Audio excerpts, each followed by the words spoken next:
역사에서 가장 중요한 승리의 소식은 1945년 8월 15일 광복절일 것입니다.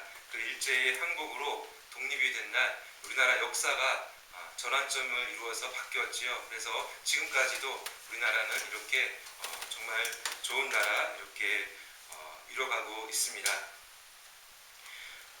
그리고 또한 우리 여러 가지 승리의 소식이 있을 것입니다. 저는 여러 가지 기쁨의 소식이 있을 수 있지만 우리 성도님들이라면 그러니까 하루가 아니고 또 일주일이 아니고 또 1년이 아닌 또 평생이 아닌 영원한 승리의 소식이 있지 않습니까? 그것은 바로 오늘 부활의 소식입니다.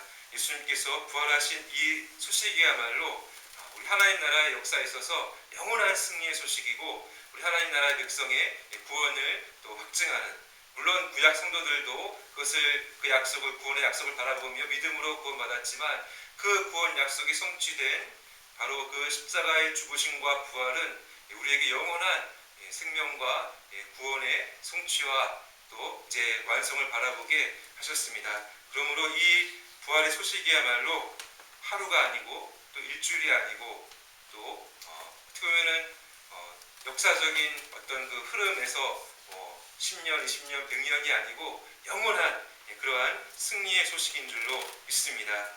특별히 이러한 예수님의 이 부활의 승리의 소식은 반전의 역사였습니다. 그러니까 먼저는 예수님께서 가장 낮아지셨죠. 하나님이신 그분이, 영원하신 하나님의 영원하신 아들이신 그 하나님이신 그분이 이 땅에 성육신 하셨지 않습니까? 우리와 같은 인간으로 동정녀 마리아의 몸에서 성령으로 잉태하여 나셔서 죄 없으신 그분이 이 땅에서 우리의 삶을 사셨습니다. 100% 하나님의 말씀에 순종하시고 또한 하나님 아버지의 구원 계획, 또 이 땅에 오신 목적대로 십자가의 고난의 잔을 받으셨습니다. 그리고 또한 장사 지낸 바 되셨지요. 여기까지 예수님을 믿고 따랐던 제자들 입장에서는 큰 슬픔이고 또 낙심이며 모든 기대가 꺾이는 것이었다라는 것을 우리가 충분히 짐작해 볼 수가 있습니다. 하지만 이제 부활하심으로 반전을 이루시고 가장 높아지신 주님으로 다스리시지요. 이러한 사실은 빌립보서 2장 6절에서 11절에 기록되어져 있습니다. 좀 길지만 제가 읽도록 하겠습니다. 그는 근본 하나님의 본체시나 하나님과 동등됨을 취할 것으로 여기지 아니하시고 오히려 자기를 비워 종의 형체를 가지사 사람들과 같이 되셨고 사람의 모양으로 나타나사 자기를 낮추시고 죽기까지 복종하셨으니 곧 십자가의 죽으심이라. 이러므로 하나님이 그를 지극히 높여 모든 이름 위에 뛰어난 이름을 주사 하늘에 있는 자들과 땅에 있는 자들과 땅 아래에 있는 자들로 모든 무릎을 예수의 이름에 꿇게 하시고 모든 입으로 예수 그리스도를 주라 시인하여 하나님 아버지께 영광을 돌리게 하셨느니라. 이렇게 예수님의 부활은 놀라운 반전을 이룬 승리의 소식입니다. 그러니까 우리가 부위를 이루는 그러한 빅토리, 이렇게 부위를 이루는 그러한 예수님의 사역이었고 그 사역으로 인하여 이제 우리는 승리를 또한 함께 얻게 되어서 하나님 나라의 백성으로서 영원한 그 승리로 이제 영생을 누리게 되었던 것을 보게 됩니다. 그래서 팔모 로버트슨이라는 신학자는 그리스도의 부활은 세상의 창조만큼 중요한 사건입니다 라고 말하였습니다. 이렇게 예수님의 부활의 놀라운 반전의 승리의 소식, 놀라운 역사의 전환점, 하나님 나라의 영원한 기쁨의 소식. 그런데 이제 그 부활의 첫날의 분위기를 보면 제자들의 그 상황을 보면 그 기쁨과 영광과 어떤 승리를 이룬 그 편에서의 어떤 그 모습보다는 두려움이 가득했다라는 것을 본문에서 먼저 본문 앞에서 확인해 볼 수가 있고요. 하지만 이 가운데 예수님께서 나타나셔서 그 모든 두려움과 또 의심을 물리치고 그 그 부활의 승리의 기쁨을 주신다는 것을 첫 번째로 살펴보기를 원합니다. 우리 첫 번째 다시 한번 유지를 읽도록 하겠습니다. 시작. 예수님의 부활은 두려움과 의심을 물리치고 승리의 기쁨을 줍니다. 본문 앞 19절에 보시면 이날 곧 안식 후 첫날 저녁 때에 제자들이 유대인들을 두려워하여 모인 곳에 문들을 닫았더니 예수께서 오사 가운데 서서 이르시되 너희에게 평강이 있을지어다 라고 말씀하시는 장면이 나오죠. 여기 문들을 닫았다라는 것은 그러니까 열리지 않게 걸어 잠갔다라는 그런 표현인데요. 그러니까 그만큼 제자들은 두려움에 휩싸여 있었다라는 것을 짐작해 볼 수가 있습니다. 근데 그날 아침에 분명히 특별히 이제 많은 여인들이 있었지만 막달라 마리아로부터 이제 소식을 듣고 베드로와 요한이 달려가서 그 빈 무덤을 확인했죠. 그리고 다시 집으로 돌아왔는데 그때까지도 이렇게 두려움이 사라진 것은 아니었죠. 그리고 이제 막달라 마리아를 만나신 주님께서 제자들, 그러니까 형제들이라고 일컫습니다. 그러니까 그때 이제 예수님께서 정말 그 제자들을 그냥 제자로 대우하신 게 아니라 형제들로 이렇게 말하시면서 가서 이렇게 내 말을 전하라라고 하였죠. 분명히 전했겠죠. 근데 그 말을 분명히 들었음에도 불구하고 지금 이 본문 앞에서의 상황은 그 부활한 그 첫째 날 저녁의 상황은 매우 어둡고 두려워하는 분위기였다라는 것을 볼 수가 있습니다. 그리고 그러한 그 이유는 본문 앞 9절에 기록되어져 있죠. 그들은 성경에 그가 죽은 자 가운데서 다시 살아나야 하리라 하신 말씀을 아직 알지 못하더라. 예수님께서도 가르치셨고 또 구약 성경에도 고난받는 종에 대한 이야기가 있고 그렇지만 그것을 충분히 다 깨닫지 못하고 있었던 이 상황에서 그리고 이제 예수님께서 죽으셨다라는 그 사실 앞에서 충격을 받고 또 모든 소망을 잃어버린 채 두려워 있었다라는 것을 보게 되죠. 그리고 이제 본문에 들어와서도 이제 일주일 후죠. 그러니까 여덟째 날이라고 되어 있는데 그 날을 포함해서 이제 이렇게 세는 거기 때문에 일주일 후에 이제 제자들과 예수님께서 만나신 그 후에 그 자리에 없던 도마의 이야기가 이제 본문에 기록되어져 있습니다. 본문 일주일 전에 먼저 예수님을 만난 제자들의 증거를 듣고도 의심하는 그 도마의 모습이 먼저 나오고 있죠. 한번 24절에서 25절을 한번 읽어보겠습니다. 시작. 12 제자 중에 하나로서 디두모라 불리는 도마는 예수께서 오셨을 때에 함께 있지 아니한지라. 다른 제자들이 그에게 이르되 우리가 주를 보았노라 하니 도마가 이르되 내가 그의 손에 못자국을 보며 내 손가락을 그 못자국에 넣으며 내 손을 그 옆구리에 넣어보지 않고는 믿지 않겠느니라 하니라. 이렇게 도마는 자기가 직접 확인하고 또 요구를 합니다. 그러니까 제자들도 사실은 예수님의 이 모습을 보고 이제 확신을 또 기쁨을 얻은 것이거든요. 본문 앞 20절에 보시면 이 말씀을 하시고 손과 옆구리를 보이시니 제자들이 주를 보고 기뻐하더라. 이렇게 제자들도 그렇게 이제 예수님을 만나면서 이제 모든 두려움을 다 물리치고 기쁨으로 이제 믿게 되었습니다. 특히 도마가 없었기 때문에 이제 다시 본문에서 일주일 후에 주님께서 이번에는 도마 한 사람을 위해서 그 부활하신 예수님의 그 모습을 친히 나타내시는 그러한 장면이 나오고 있습니다. 26절로 27절로 다 같이 읽어보겠습니다. 시작. 그들을 지나서 제자들이 다시 집 안에 있을 때에 도마도 함께 있고 문들이 닫혔는데 예수께서 오사 가운데 서서 이르시되 너희에게 평강이 있을지어다 하시고 도마에게 이르시되 내 손가락을 이리 내밀어 내 손을 보고 내 손을 내밀어 내 옆구리에 넣어보라. 그리하여 믿음 없는 자가 되지 말고 믿는 자가 되라. 아멘. 그 일주일 전 제자들의 그 상황에서 그렇지만 일주일 동안 제자들의 말을 들었음에도 또 아직 믿지 않고 그렇지만 요구를 하죠. 나도 제자들처럼 직접 보아야 하리라.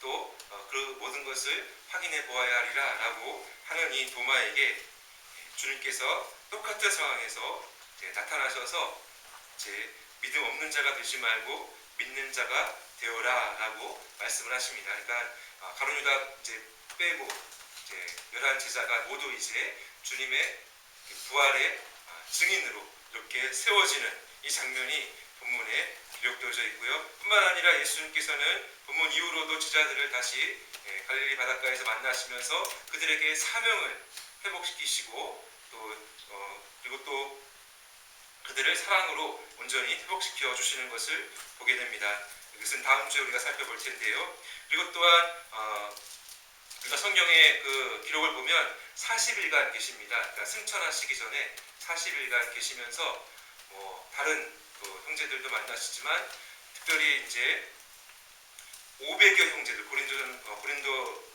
전서에 보시면 500여 형제에게 일시에 나타나셨다라고 하는 기록도 이제 나오고 있습니다. 그래서 이제 이 모든 예수님을 아는 또 예수님의 죽으심을 아는 그 제자들에게 나타나셔서 그들에게 또 하나님 나라의 일을 가르치시고 그러면서 이제 부활의 증인들로 이렇게 세우시는 것을 보게 됩니다. 그래서 모든 두려움과 의심을 다 뒤로하고, 그러니까 이 제자들이 부활의 첫 번째 증인들이기 때문에 확고한 믿음으로 이렇게 세움을 받는 것이죠. 직접 눈으로 보는 것입니다. 그래서 모든 두려움과 의심을 다 뒤로하고 부활의 기쁨을 그리고 영원한 생명을 얻었음을 기뻐하며 그렇게 세움을 받는 것이죠. 전승에 의하면 이 도마는 가장 먼 인도에까지 가서 복음을 전하다가 순교했다라고 합니다. 그러니까 그만큼 의심은 있었지만 그만큼 확인을 요구한다라는 것은 믿겠다라는 것이거든요. 그러니까 제자들처럼 나도 믿겠다라는 그러한 것이었기 때문에 의심은 하였지만 그 기본적인 그러한 주님에 대한 그 마음 있었던 이 도마. 그렇지만 그 자기를 위해서 또다시 똑같은 상황에서 일주일의 시간 텀은 있었지만 먼저 말씀을 듣게 하시고 또 기다리게 하셨다가 또 확인하게 하심으로 말미암아 자신을 위하여 나타나셔서 말씀하시는 주님 앞에 그렇게 정말 믿음으로 한평생 살았던 것을 보게 됩니다. 그러므로 이 최고의 승리의 소식, 사도들에 의해서 전해지고 또 기록된 이 말씀을 통해서 믿는 우리 성도들 또한 모든 두려움과 의심을 다 뒤로 하시고요. 기쁨으로 이 시간 하나님께 영광을 올려드리시기를 바랍니다. 그런데 만약에 우리가 이러한 그 믿음이 아직, 그러니까 이제 부활의 저녁 시간까지, 아침부터 저녁 시간까지 아직 들었지만 믿지 못하고 있을까 확실하게 기쁨으로 나가지 못했던 제자들 또는 도마와 같이 일주일 동안 제자들을 만난 주님의 소식을 10명한테 들은 거 아닙니까? 그동안 동고동락했던 동료들부터 다 들었는데 한 사람만이 아니라 10사람 다 똑같이 보고 이렇게 만났다라고 확실하게 하는데도 불구하고 나도 그렇게 경험해 봐야 되리라 라고 하는 이 도마와 같이 우리들 가운데도 아직 그런 확신이 없을 수가 있겠죠. 충분히. 제자들도 그랬는데 우리도 그렇습니다. 그러나 반대로 말하면 제자들도 믿었습니다. 그렇기 때문에 우리도 믿을 수가 있는 것이고 그것은 또한 우리의 결심이나 지식이 아니라 우리 뒤에서도 보겠지만 두 번째로 우리가 볼 때 이러이러해서 우리가 또한 믿음으로 나가게 되는 줄로 일단 믿으시기 바랍니다. 그렇다면 두 번째로 예수님의 부활은 두 번째 요지를 한번 읽어보겠습니다. 시작. 예수님의 부활은 단전의 믿음으로 부활의 생명을 누리게 합니다. 우리 본문 28절 29절 다 같이 읽겠습니다. 시작. 도마가 대답하여 이르되 나의 주님이시오 나의 하나님이시니이다. 예수께서 이르시되 너는 나를 본고로 믿느냐 보지 못하고 믿는 자들은 복되도다 하시니라. 도마가 여기서 예수님 보고 진짜 요구 사항대로 손 넣어봤을까요? 그 장면은 없죠. 그냥 바로 그냥 나의 주님이십니다. 나의 하나님이십니다.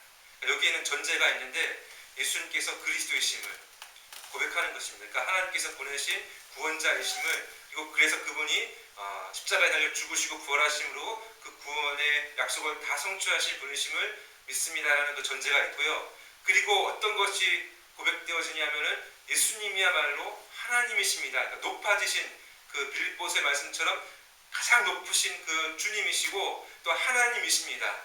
그러니까 전능하시고 전지하셔서 나의 모든 것 아시고, 내가 제자들에게 일주일 전에 했던 말, 일주일 동안 고민하던 그 모든 것 다 아시는 전지하신 하나님이십니다 라는 그러한 고백인 것입니다. 그러니까 이 고백이 정말 도마에게는 진심이었고요. 어떻게 보면은 이 복음서에 나오는 베드로의 그 마태복음 16장 16절에 나오는 그 베드로의 그 신앙 고백과 견주는 그런 최고의 신앙 고백인 것입니다. 그렇다면 어떻게 이렇게 도마가 이 믿음의 고백을 할 수 있었을까? 그 흐름을 보면은 물론 예수님을 직접 보았죠. 그런데 이제 우리 이제 연구하는 신학자들은 그런 말을 합니다. 특별히 레온 모리스라는 그 분이 이렇게 이제 글을 썼는데요. 제가 한번 읽어드리겠습니다. 다른 무엇보다도 예수님의 말씀이 그에게 확신을 주었을 수 있다. 이 말은 그러니까 예수님께서, 그러니까 너가 이제 그 도마가 요구했던 그 모든 것대로 이제 말씀하시지 않습니까? 도마에게 이제 17절에 보시면 내 손가락을 이리 내밀어 내 손을 보고 내 손을 내밀어 내 옆구리에 넣어보라. 이건 지금 예수님이 직접 들으신 게 아니라 도마가 그 말했던 것, 요구했던 것 아니겠습니까? 근데 그걸 다 아시고 예수님이 이제 지금 말씀하시면서 나타나셨기 때문에 그 장면을 표현한 것입니다. 그러니까 다른 무엇보다도 예수님의 그 말씀이 그에게 무엇을 주었을 수 있다? 확신을 주었을 수 있다. 그러니까 내가 말한 것 이미 아시는 주님의 그 말씀으로, 그리고 그분의 말씀으로 보아 그분이 도마의 요구사항을 훤히 알고 계셨기 때문이다. 그분이 보이지 않게 지금껏 도마와 쭉 함께 계시지 않고서야 어떻게 그 사실을 아실 수 있겠는가. 그러니까 이건 참 우리로서는 이해할 수 없죠. 40일을 계시면서 예수님 어디에 계셨을까? 곰곰이 생각해 보면은 모르죠. 모르죠. 그리고 어떻게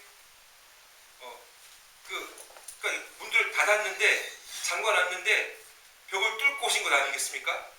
뚝 이렇게 오시고, 또 다른 복음서에 보면은 잡수시기도 하거든요. 또 본문 이후로도 이제 제자들과 식사도 같이 하세요. 이 부활한 몸은 정말 대단한 몸이다. 예. 그리고 또 이제 그러니까 누가복음에 보시면 엠마오로 가는 그 두 제자가 있습니다. 두 제자가 있는데 이 제자들은 이제 동행을 만나거든요. 예수님이죠. 부활하신 예수님을 만나는데 그때는 예수님을 알아보지 못해요. 물론 이제 드러내시지 않았기 때문이죠. 근데 그때도 예수님께서는 어떻게 그 제자들을 먼저 이렇게 가르치시냐면은 성경 공부를 하십니다. 그러니까 구약에서부터 자신에 대한 그 모든 것을 성경 공부로서 가르치십니다. 그 누가복음 24장 25절에서 27절 말씀인데요. 다 같이 읽도록 하겠습니다. 시작. 이르시되 미련하고 선지자들이 말한 모든 것을 마음에 더디 믿는 자들이여, 그리스도가 이런 고난을 받고 자기의 영광에 들어가야 할 것이 아니냐 하시고, 이에 모세와 모든 선지자의 글로 시작하여 모든 성경에 쓴 바 자기에 관한 것을 자세히 설명하시니라. 이렇게 말씀하시고 이제 해가 저물어 집에 들어가셔서 이제 식사하실 때, 그때 이제 마치 성찬식 같은 떡을 떼시고 하시면서, 그때 이제 눈이 밝아져서 제자들이 그 두 제자가 예수님을 아는 순간 예수님 사라집니다. 그게 놀랍죠? 이렇게 사라져 버리세요. 근데 그 밤에 제자들이 그 처음에는 막 슬픈 빛을 띠고 이제 그 제자 내려가고 있지 않습니까? 근데 그 확신을 가지고, 마음이 뜨겁게 된 그 확신을 가지고 예루살렘으로 다시 그 밤중에 올라가서 제자들과 만납니다. 그때 그 순간에 또 예수님께서 나타나셔서 그 제자들과 또 식사도 하시고, 이런 부활의 예수님께서 막 동해 번쩍 서해 번쩍 하시고 막 뚫고 나오고 막 갑자기 딱 나타나시고 이런 예수님의 모습을 통해서 제자들이 믿게 되죠. 근데 그 절차의 흐름과 절차상 예수님께서는 먼저 무엇을 가르치시나요? 말씀을 가르치십니다. 도마에게도 그 확신을 주실 때 말씀을 이제 하시고, 또 그리고 그 제자들 그룹에서 떨어져 나간 그 제자들도 찾아서 동행하시면서 말씀으로 가르치시고,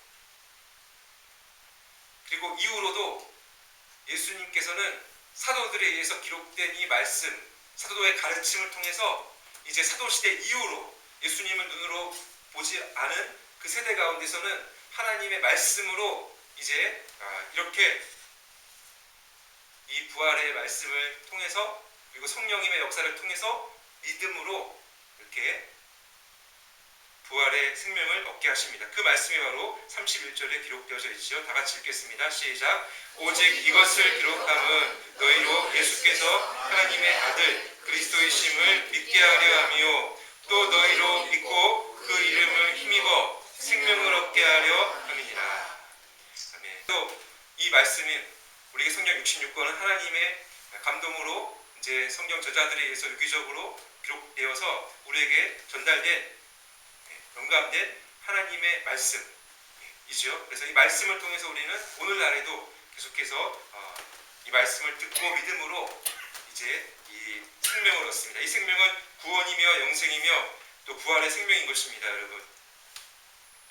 이 말씀을 어디서 들을까요? 우리 교회를 통해서죠. 그러니까 이 도마가 또 잘한 것이 하나가 있는데, 그것은 제자들의 말을 듣고요, 나도 제자들처럼 똑같이 그렇게 경험을 해야 됩니다. 해야 믿겠습니다 라고 하고 나서 일주일 동안 제자들 그룹을 떠났나요? 아니면 떠나지 않았나요? 떠나지 않고 그 다음 주일까지 함께 있었습니다. 그죠? 함께.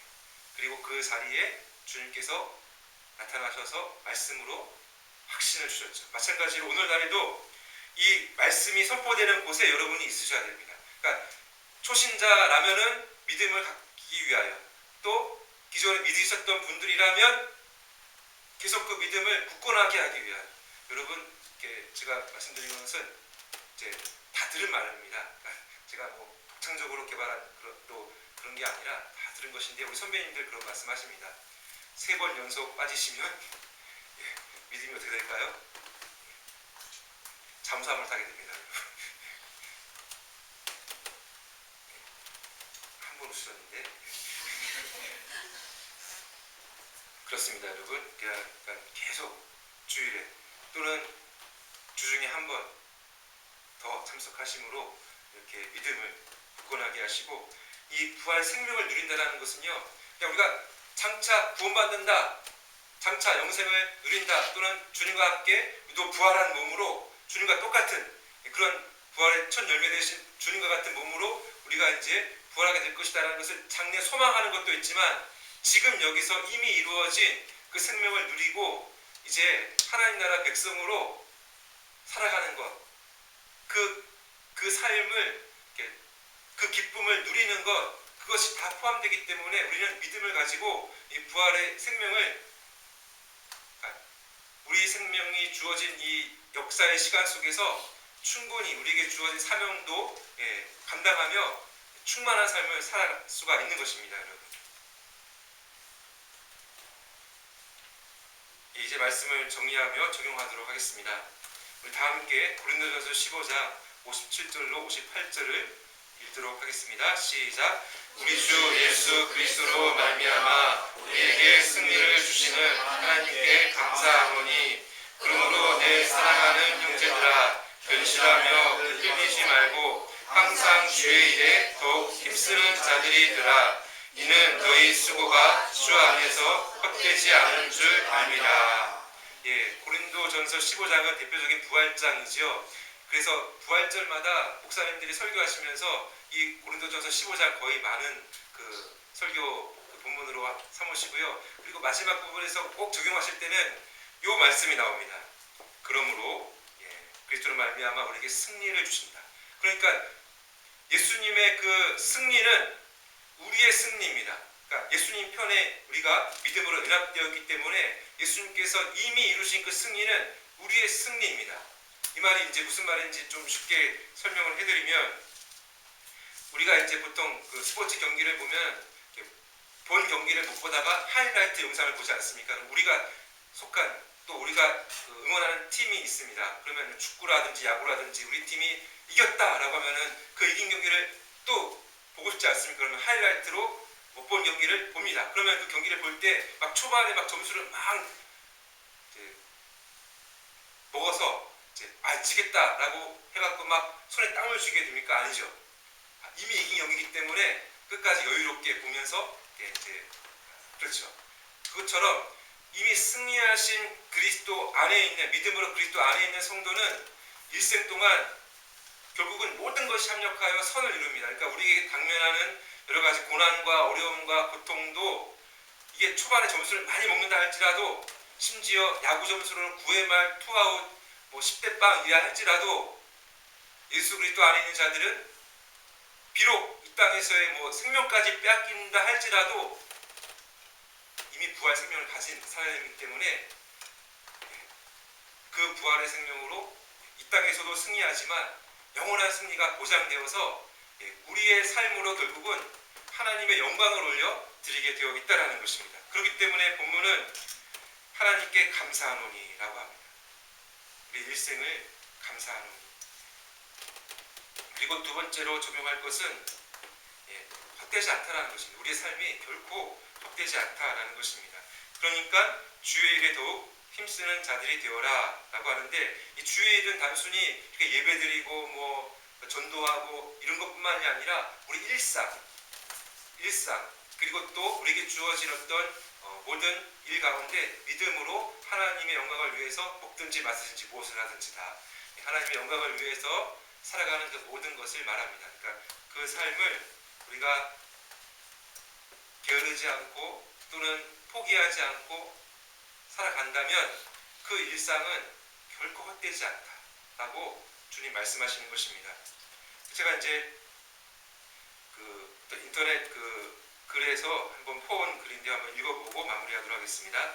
그러니까 이 수필가로 유명하신 분의 글은, 그러니까 중간에서 제가 이제 딱 끊는데요. 그러니까 이분이 그리스도인인지 아닌지 제가 이제 일부러 제가 말씀을 못 드리고 이하 생략하고 그 앞부분만 제가 읽어드리겠습니다. 이 수필가로 유명하신 이 분인데요. 이분이 이제 100년이 넘은 조부모니까 한 대 위이시죠. 조부모님이면 두 대인가요? 부모님, 할머니, 그다음 조부모님이었죠. 그러니까 이 조부모님 부모 무덤을 정리하면서 느낀 글을 소개하면서 이렇게 이 글을 썼습니다. 내가 죽고 나서 100년이 흐르면 어떻게 될까? 나의 가족이나 친구, 알던 사람들 모두 이 세상에 없을 것이다. 내가 지금 살려고 마련한 바닷가의 집도 누군가 다른 사람이 살고 있을 것이다. 나의 재산도 또 다른 누군가의 소유가 될 것이다. 세월을 함께할 책장과 몇 개의 가구들도 모두 폐기물이 되고 나를 옮겨주던 고마운 차도 고철덩이가 될 것이다. 나는 바로 죽은 후에는 얼마 동안 가족과 몇몇의 기억 속에 남겼다가 그 후로는 사진으로 있다가 무로 돌아갈 것이다. 그리고 나의 후손들은 기억조차 하지 못할 것이다. 이하 생략. 그 다음에는 제가 소개를 안 하고 어떻게 된 반전이 일어날지 모르겠지만 분명한 것은 이분이 믿음이 있다라고 하면은 그러나라고 하면서 그러나 헛되지 않을 것이다. 왜냐하면 내 살아온 모든 삶을 하나님께서 인정해 주시고 상 주시고 또 부활 생명으로 영원한 승리로 이어질 것이기 때문에, 그리고 내 인생 최고의 날은 예수님과 같이 부활하여서 예수님을 만나는 날, 손에 못자국이 있고 그 십자가의 사랑의 자국이 있는 그분을 우리는 직접 만나고 그분과 함께 영원히 영생 복락과 또 최고의 행복을 누리게 될 것이기 때문에 우리의 삶은 결코 헛되지 않습니다. 이러한 부활의 승리의 소식을 우리 삶에 적용하시며 이번 한 주간도 기쁨과 감사와 또 그리고 또 승리를 확신하시고 그리고 또 헛되지 않은 삶, 그러므로 더욱더 소중히 여기시며 충실하시는 저와 여러분 되시기를 바랍니다. 기도하겠습니다.